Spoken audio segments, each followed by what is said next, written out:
Kuna huyu jamaa anaitwa Zakayo Comedy. Yeye hufanya comedy wakiwa na Murife na Culture Production.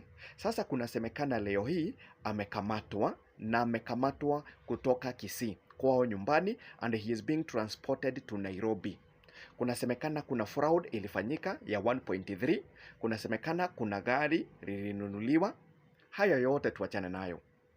Kwanza, kama unajua police station yenye atapelekwa, please tell us. Sisi kama mafansi wake tunataka kujua atapelekwa wapi. We unajua hii Kenya venye iko. Yeye mwenyewe alikuwa amesema maisha yake yamo hatarini. And you know this country, vijana wanauawa tu ovyo ovyo. Tunaweza kosa huyu jamaa. Kunasemekana kuna mapenzi hapo katikati. Alikuwa amesema kuna mtu tu ako determined ku make sure Zakayo Comedy ameenda down.